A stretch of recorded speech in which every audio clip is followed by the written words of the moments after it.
Good evening, नमस्कार। आप सभी का ग्रेविटी पॉइंट ऑफिशियल चैनल में हार्दिक स्वागत एवं अभिनंदन है। मैं सुरेश दरदुबे आज आप लोगों के समक्ष इस प्लेटफॉर्म के माध्यम से देखा जाए यूजीसी नेट जारप टीजीटी पीजीटी एवं असिस्टेंट प्रोफेसर को ध्यान में रख करके एक सीरीज हमने प्रारंभ किया है और यह सीरीज है भारत का भूगोल। और इसी संदर्भ में हम कई टॉपिक ऑलरेडी आपके साथ डिस्कस किया है और उसी कड़ी में आज का जो डिस्कशन है यह आपका होगा। बेसिकली अगर हम देखें तो सतपुड़ा की पहाड़ी का डिस्कशन किया जाएगा। वैसे यहाँ पर हम लोग मैपिंग बेस्ड आप डिस्कशन कर रहे हैं, लेकिन थोड़ा यहाँ पर ये है कि थोड़ा आप लोगों का व्यू पॉइंट काफ़ी कम जा रहा है, थोड़ा उसको इन्हांस करें, इंक्रीज करें। मानते हैं कि टॉपिक आपका उतना इंटरेस्टिंग नहीं है, लेकिन अब इंटरेस्टिंग होने वाला है क्योंकि मैपिंग यहाँ से शुरू होती है।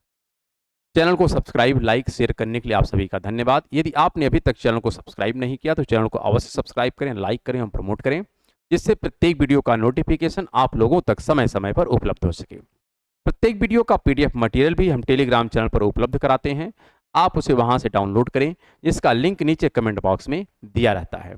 वैसे इस प्लेटफॉर्म के माध्यम से अन्य कई प्रकार की सीरीज भी चलाई जा रही है, तो आप उन सभी सीरीज का भी अपने आवश्यकता अनुसार भरपूर लाभ उठाएं और एग्जाम को बेहतर करने का पूरा प्रयास करें। क्विज टाइप के प्रश्न भी उपलब्ध हो रहे हैं, तो आप उन प्रश्नों को थोड़ा सीरियसली लें और उसका मटेरियल भी आप लगातार अपडेट करते रहें। तो चलिए, हम आशा करते हैं आप लोग स्वस्थ होंगे, मस्त होंगे, अपनी पढ़ाई में संलग्न होंगे। इसी के साथ आज की क्लास हम प्रारंभ करते हैं। सबसे पहले हम समझते हैं कि हमने इससे पूर्व क्या क्या आपके साथ डिस्कस किया है। तो सबसे पहले जो हमारा डिस्कशन हुआ था इस क्लास में अगर देखा जाए, तो यहाँ पर हम डिस्कशन कर रहे थे। सबसे पहले तो हमने देखा कि भारत का भौतिक विभाजन। भारत के भौतिक विभाजन में हमने कहा कि यहाँ पर कुछ विद्वान जो है इसको 4 भागों में बांटते हैं, तो कुछ विद्वान इसको 5 भागों में बांटते हैं। उसी का जो सबसे बड़ा वाला पोर्शन है, जिसका एरिया सबसे ज़्यादा लगभग 16 लाख स्क्वायर किलोमीटर है, जिसको कहते हैं प्रायद्वीपीय भारत, उसका डिस्कशन यहाँ पर चल रहा है।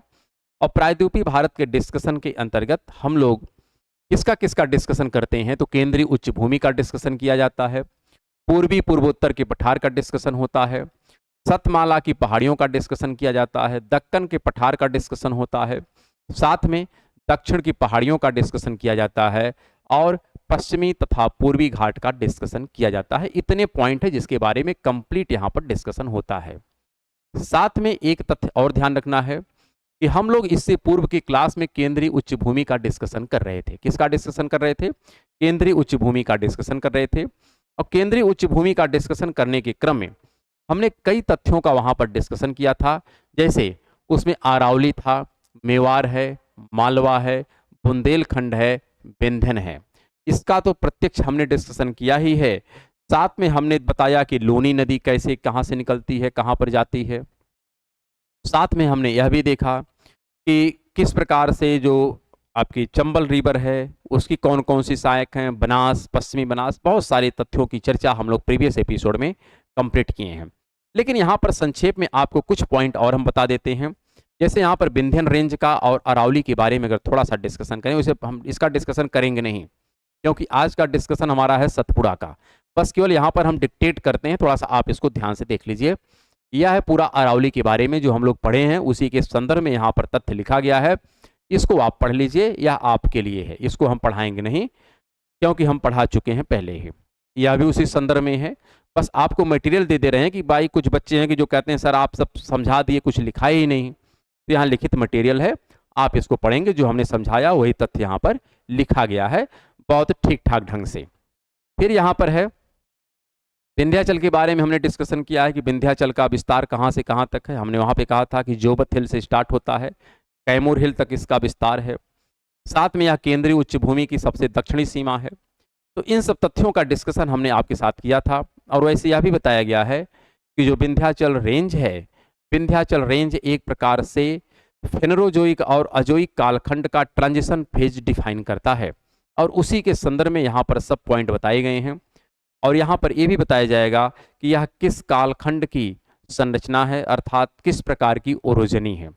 सब यहाँ पर तथ्य लिखे गए हैं, आप इसको पढ़िए आराम से, यह आपका कार्य है।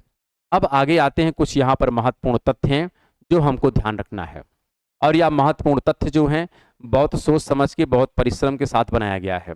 तो कम से कम एक बार तो देख ही लीजिएगा, और ज़्यादा हो तो आप इसको नोट डाउन करिएगा। नोट डाउन तो करना ही पड़ेगा, बगैर नोट डाउन किए आप वास्तविक जो लक्ष्य है उसको प्राप्त नहीं कर पाएंगे। सबसे पहला यहाँ पर पॉइंट जो है कि गोवर्धन पर्वत एक मोनार्ड है। मोनार्ड क्या होता है इसका प्रॉपर डिस्कशन किया जाता है जियोमॉर्फोलॉजी में। जब हम लोग डिस्कशन करते हैं स्थल रूप का, लैंड फॉर्म का, तो वहाँ पर डिस्कशन किया जाता है, डेविस हैं, पेंक हैं, उसी डेविस के अंतर्गत हम लोग डिस्कशन करते हैं मोनार्ड का। मोनार्ड होता है एक कठोर अवशिष्ट पर्वतीय संरचना, उसी को कहते हैं मोनार्ड। तो यहाँ पर जो गोवर्धन है यह एक मोनार्ड रूपी संरचना है और अरावली का पार्ट है। किसका पार्ट है? अरावली का पार्ट है। इसी प्रकार से विंध्याचल श्रेणी में एक पार्ट है कामदगिरी, ये भी एक मोनार्ड है। जब प्रभु राम जा रहे थे वनवास को, अर्थात अयोध्या से श्रीलंका की तरफ जब यह गमन किए हैं, तो यहाँ पर आप देखेंगे कामदगिरी में काफी लंबा समय इन्होंने व्यतीत किया है, जो चित्रकूट के पास है। तो कामदगिरी एक पर्वत संरचना है और यह विंध्याचल का पार्ट है। यह भी एक मोनार्ड है, अर्थात वर्तमान में यह एक अवशिष्ट पर्वत का स्वरूप है। अवशिष्ट तो हम नहीं करेंगे, हम बेसिकली जो डेविस महोदय का मोनार्ड है उसकी बात कर रहे हैं। तो डेविस महोदय का मोनार्ड क्या है वो तो अभी तो हम नहीं डिस्कस कर सकते हैं, लेकिन कालक्रम में उसका भी डिस्कशन किया जाएगा। तो यह एक मोनार्ड है। इसी प्रकार कैमूर, कैमूर विंध्याचल का अगर देखा जाए तो सबसे उत्तरी और पूर्वी सीमा है, जहाँ तक विंध्याचल श्रेणी का विस्तार पाया जाता है। लेकिन कैमूर से यहाँ पर हमने सिर्फ आपको इसलिए इंडिकेट किया कि कैमूर हिल अलग है, कैमूर वन्यजीव अभ्यारण्य अलग है, कैमूर वन्यजीव विहार अलग है। कैमूर अगर वन्यजीव अभ्यारण्य की बात करें तो यह जो साइट है यह बिहार में है, बिहार एक स्टेट है वहाँ पर है। जबकि कैमूर वन्यजीव विहार है, अब बिहार का मतलब ये बिहार स्टेट नहीं है, ध्यान रखिएगा, यह एक प्रकार से बायोलॉजिकल साइट है, जो इन्वायरमेंट इकोलॉजी के दृष्टिकोण से बायोडाइवर्सिटी का एक साइट होता है। तो वहाँ पर दो साइट होती हैं, एक होता है wild life sanctuary. Wild life sanctuary के दो पार्ट होते हैं, एक होता है वन्य जीव विहार, एक होता है वन्य पक्षी विहार। तो ये है wild life sanctuary. Wild life sanctuary जो है कैमूर, यह बिहार में है। जबकि यहाँ पर वाइल्ड लाइफ जो है यह किसको डिनोट करता है? जीव को डिनोट करता है। यह जीव विहार है, ये कहाँ पर है? यह उत्तर प्रदेश में है। तो यह बेसिक संकल्पना आपको एकदम क्लियर रखनी है। साथ में एक मुकुंदरा पहाड़ी है, और यह कहाँ पर है? यह राजस्थान में है और विंध्यन पर्वत श्रेणी का ही विस्तार है। साथ में यहाँ पर है राजस्थान के दक्षिण पश्चिम भाग में एक पहाड़ी स्थित है जिसका नाम है डोरा हिल। क्या नाम है? डोरा हिल। और यह अरावली पर्वतों का ही एक हिस्सा है। यह जो पॉइंट बताए जा रहे हैं इसलिए बताए जा रहे हैं कि अति महत्वपूर्ण हैं और अतीत में यहाँ से किसी ना किसी रूप में प्रश्न पूछे गए हैं और भविष्य में भी यहाँ से प्रश्न के पूछे जाने की पूरी संभावना बनी हुई है।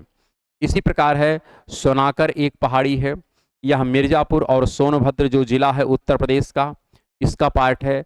और बुंदेलखंड पठार का यह क्षेत्र है, क्योंकि हमने यह डिस्कस किया था केंद्रीय उच्च भूमि में मेवाड़ मालवा बुंदेलखंड, तो यह बुंदेलखंड का पार्ट है सोनाकर पहाड़ी, जो मिर्जापुर और सोनभद्र के पार्ट में है। साथ में अगर खारी की बात करें तो खारी एक ट्रिब्यूटरी है, इसकी ध्यान रखिएगा, नदी है सुकरी।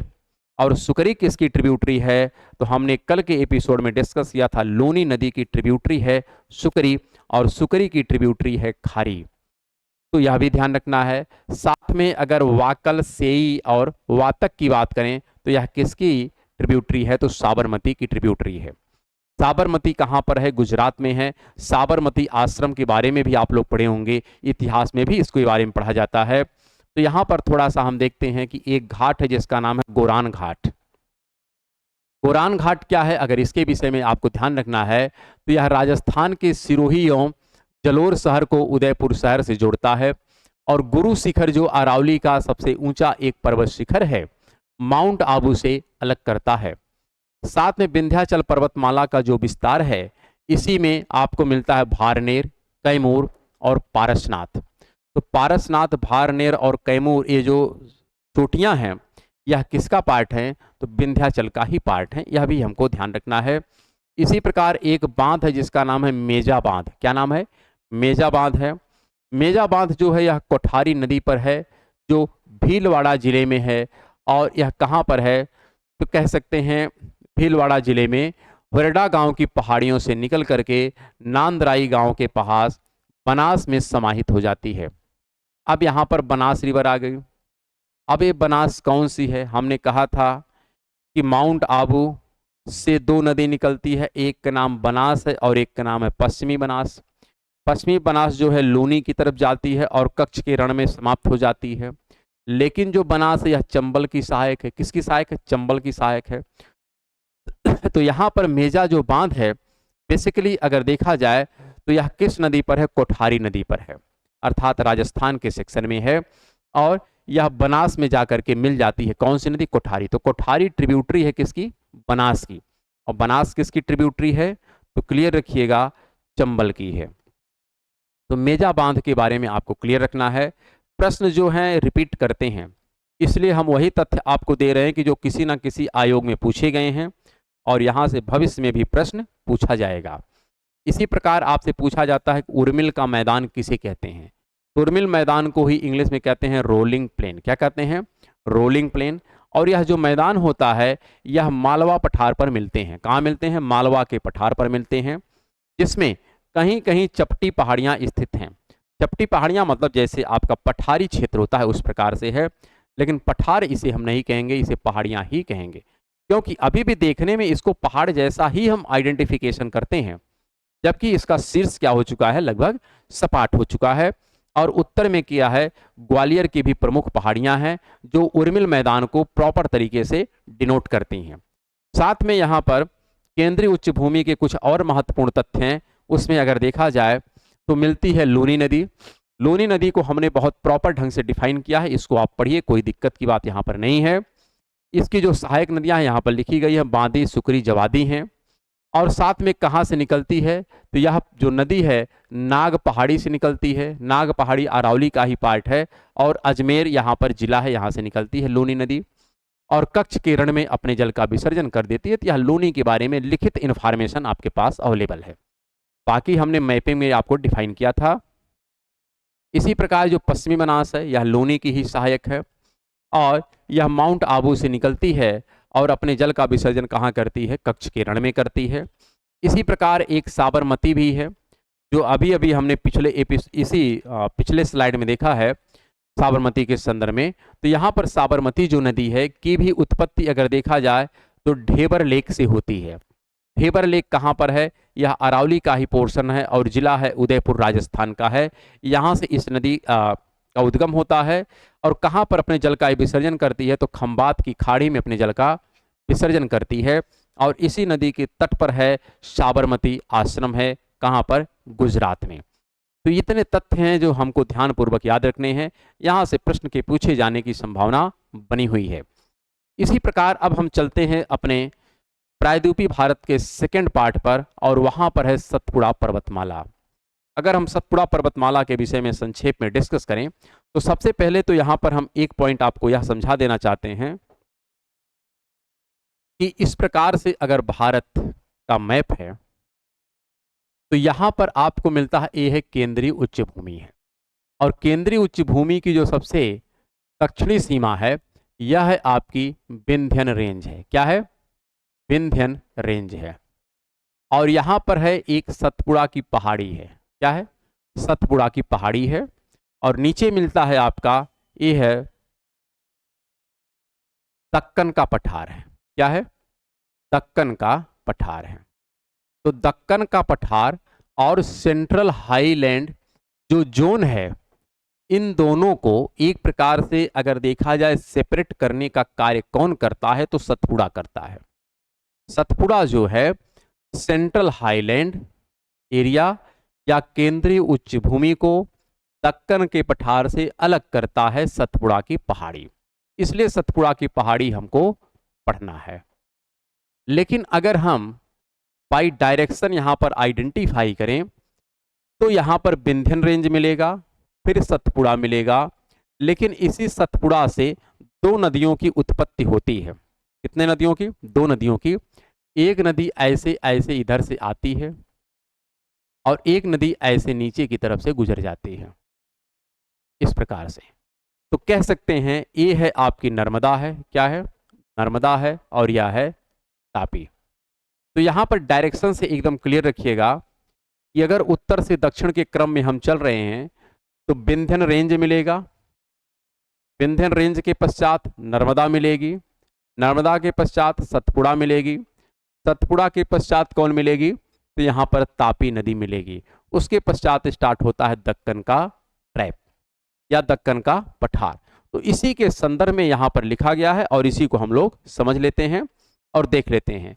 तो यहां पर सतपुड़ा का जो पर्वतमाला है, अगर इसके विस्तार की हम बात करें तो इसका विस्तार 3 राज्यों में है। कितने राज्यों में है? 3 राज्यों में है। कौन कौन से राज्य हैं?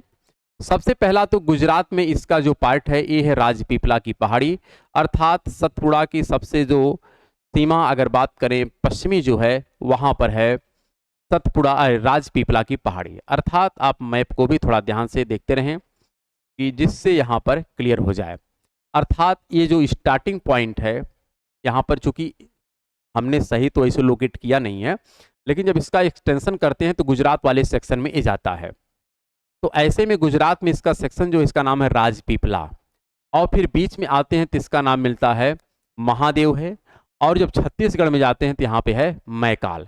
उसी के विषय में यहाँ पर लिखा गया है कि राजपीपला की पहाड़ी जो है गुजरात में है, यह सतपुड़ा का सबसे पश्चिमी सेक्शन है, और सतपुड़ा का जो विस्तार मध्य प्रदेश में है उसका नाम है महादेव। क्या नाम है? महादेव है। साथ में सतपुड़ा का जो विस्तार सबसे पूरब में है उसका नाम है मैकाल, और ये कहाँ पर है? छत्तीसगढ़ में है। अर्थात राजपीपला, महादेव और मैकाल सब किसके पार्ट हैं? तो सब सतपुड़ा का ही विस्तार है। अगर हम बात करें इस महादेव के संदर्भ में जो मध्य प्रदेश में है, तो महादेव का भी 2 विस्तार है। महादेव जो पहाड़ी है इसका एक भाग उत्तरी है और एक भाग दक्षिणी है। तो महादेव का जो भाग दक्षिणी में है उसको कहते हैं बेतुल का पठार, और जो भाग इसका उत्तर में है इसको कहते हैं पंचमढ़ी। पंचमढ़ी नॉर्थ में है और बेतुल का पठार साउथ में है। अर्थात इसको भी यहाँ पर अगर देखें तो यहाँ पर इसका 2 भाग है। जो आपका उत्तर वाला भाग है इसका नाम पंचमढ़ी है, और जो भाग साउथ वाला है इसका नाम है बेतुल का पठार। तो महादेव के 2 पार्ट हो गए, एक आपका हो गया उत्तर पंचमढ़ी और एक दक्षिण हो गया बेतुल का पठार। तो यहाँ पर वही कह रहा है कि बेतुल का पठार दक्षिण में है और पंचमढ़ी उत्तर में है। पंचमढ़ी की सबसे ऊंची जो पर्वत चोटी इसका नाम है धूपगढ़। क्या नाम है? धूपगढ़ है। और यह जो धूपगढ़ है वैसे अगर देखा जाए, एक सेकंड थोड़ा,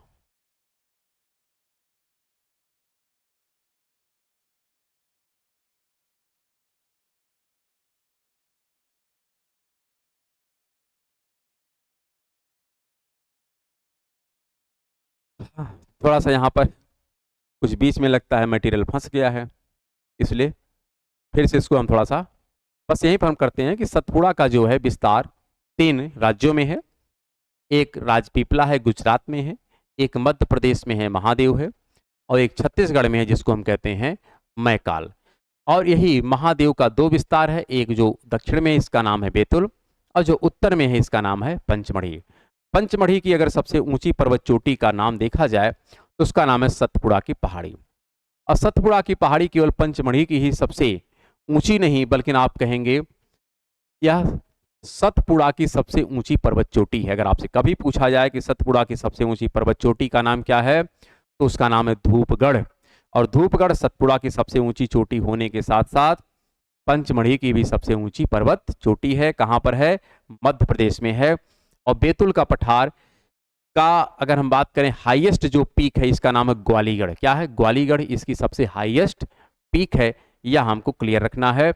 साथ में अगर हम बात करें कि बैतूल जिले के मुल्ताई नगर के पास से, कहां से? बैतूल जिले के मुल्ताई नगर के पास से एक नदी निकलती है जिसका नाम है तापी नदी। तो आप समझिएगा कि बैतूल के पठार से जो नदी निकलती है उसका नाम है तापी नदी, लेकिन यहाँ पर जिला है बैतूल और नगर है मुल्ताई, यहाँ से नदी निकलती है उसका नाम है तापी नदी। इसी प्रकार जो इसका विस्तार है मैकाल अर्थात छत्तीसगढ़ में, अगर इसके संदर्भ में हम डिस्कस करें तो यहाँ पर थोड़ा सा पॉइंट हमको समझना है कि मैकाल जो है, मैकाल की सबसे ऊंची पर्वत चोटी है जिसका नाम है अमरकंटक। क्या नाम है? अमरकंटक। कहाँ पर है इसका विस्तार? तो यह है छत्तीसगढ़ में। कहाँ पर है? छत्तीसगढ़ में। लेकिन अमरकंटक इसलिए जाना जाता है कि अमरकंटक जो है सबसे ऊंची पर्वत चोटी तो है, लेकिन किसकी? मैकाल की है, पूरे सतपुड़ा की नहीं है। सतपुड़ा की सबसे ऊंची का नाम धूपगढ़ है। यहां से 3 नदियों का उद्गम होता है। 3 नदियां कौन कौन सी हैं? एक है नर्मदा नदी, एक है आपकी सोन नदी, एक है महानदी। सोन नदी का अगर हम डिस्कशन करें तो कहां से इसका उद्गम होता है? तो एक स्थान है सेसाकुंड। सेसाकुंड से इसका उद्गम होता है, अमरकंटक का ही पार्ट है। वैसे लोकेशन है शहडोल जिला है मध्य प्रदेश का, वहां से इसका उद्गम होता है। और बाघेलखंड जो है इसका यह प्रमुख रिवर सिस्टम है। अगर आपसे पूछा जाए बाघेलखंड की सबसे प्रमुख जो नदी तंत्र है उसका नाम क्या है, तो उसका नाम है सोन रिवर सिस्टम। इसी प्रकार जो महानदी है यह भी अमरकंटक से ही निकलती है, लेकिन बेसिकली जो लोकल वहां की पहाड़ी है, जो लोकल वहां पे नाम है, इसका नाम है सिहावा पहाड़ी। क्या नाम है? सिहावा पहाड़ी है। जिला है धमतरी है और यह है छत्तीसगढ़। आप कहेंगे सर मैकाल आप बता रहे हैं छत्तीसगढ़ में है, अमरकंटक छत्तीसगढ़ में है, लेकिन सोन नदी का उद्गम करा रहे हैं मध्य प्रदेश से। तो बात वो नहीं है। मेन जो पीक है अमरकंटक की यह तो है छत्तीसगढ़ में, लेकिन चूंकि अब पीक किसी एक छोटा सा पॉइंट तो है नहीं, एक प्राकृतिक संरचना है, इसका विस्तार काफी व्यापक होता है। और इसी का जो विस्तार मध्य प्रदेश के शहडोल जिला में है, वहीं पर एक कुंड है जिसका नाम सेसा कुंड, वहां से निकल जाती है सोन नदी। और यहीं पर जो सिहावा पहाड़ी जिसका विस्तार धमतरी जिला छत्तीसगढ़ में, वहां से निकल जाती है महानदी।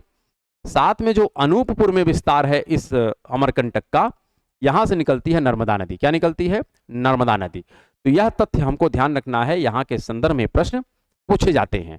अगर इसी को हम अगर बात करें कि मैप में, तो मैप में यहाँ पे आप फिर से देख सकते हैं कि यहाँ पर अगर है अमरकंटक, तो अमरकंटक से 3 नदियां निकल रही हैं। कितनी नदियां निकल रही हैं? 3। एक जो उत्तर की तरफ जाती है, जो गंगा में मिलती है, किसमें मिलती है? गंगा में मिलती है, इसका नाम है सोन। क्या नाम है? सोन। जो कहां से निकलती है? शहडोल जिला है।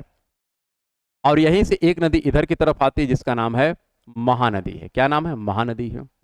और एक इधर की तरफ चली जाती है जो इसका नाम है नर्मदा। क्या नाम है? नर्मदा। तो इसी अमरकंटक से 3 नदियां हैं। जो उत्तर की तरफ जाती है उसका नाम है सोन, जो अगर बात करें पूरब की तरफ जाती है उसका नाम महानदी है, और जो पश्चिम की तरफ जाती है उसका नाम है नर्मदा। लेकिन इसी सतपुड़ा का जो विस्तार इस मध्य प्रदेश के साउथ में है, मतलब महादेव का जो साउथ वाला पार्ट जिसका नाम है बेतुल का पठार, इस बेतुल के पठार से जो नदी निकलती है इसका नाम तापी। तो इसी आधार पे दोनों नदियां का उद्गम तो सतपुड़ा ही है। नर्मदा और तापी दोनों का उद्गम कहाँ है? सतपुड़ा ही है। लेकिन एक इसके उत्तर से प्रवाहित होती है और एक इसके दक्षिण से प्रवाहित होती है। यह क्लियर होना चाहिए। और दोनों का लोकेशन प्रॉपर आपको समझ में आना चाहिए कि किस किस लोकेशन से कौन कौन सी नदियां निकलती हैं। सोन जो निकलती है यह है आपका शहडोल, यह है आपका धमतरी, और यह जो है नर्मदा यह है अनूपपुर है। कहाँ से निकलती है? अनूपपुर से, एमपी से निकलती है। साथ में यहाँ पर कुछ तथ्य और हैं, इसको भी थोड़ा हम लोग संक्षेप में समझ लेते हैं। समझना क्या है, पढ़ना आपको है, हम नहीं पढ़ेंगे। लिखा गया है, आप इसको पढ़िए। सतपुड़ा के बारे में जो हमने समझाया उसी के संदर्भ में यहाँ पर लिखित मटेरियल है कि धूपगढ़ जो है वो सबसे ऊंची पर्वत चोटी है। जो किसकी है? तो क्लियर रखिएगा, महादेव और सतपुड़ा की सबसे ऊंची पर्वत चोटी है। इस प्रकार कुछ पॉइंट और यहाँ पर लिखे गए हैं, और इन सबको आपको ध्यान से पढ़ना है कि जिससे आपका क्वेश्चन बेहतर तरीके से बन जाए। तो हम लिखित मटेरियल भी देने का प्रयास कर रहे हैं, साथ में आपको फ्लो चार्ट भी दे रहे हैं कि जिससे आपका व्यवस्था बेहतर तरीके से आगे बढ़ती रहे। बस प्रयास करिए कि थोड़ा आप लोग वीडियो को देखा करें और अपना मटेरियल स्वयं तैयार किया करें। तो चलिए शेष चर्चाएं अब जो हैं जिसमें हम डिस्कस करेंगे पूर्वी और पूर्वोत्तर के पठार का, उसका डिस्कशन हम लोग कल के क्लास में डिस्कस करेंगे। तब तक के लिए नमस्कार, धन्यवाद।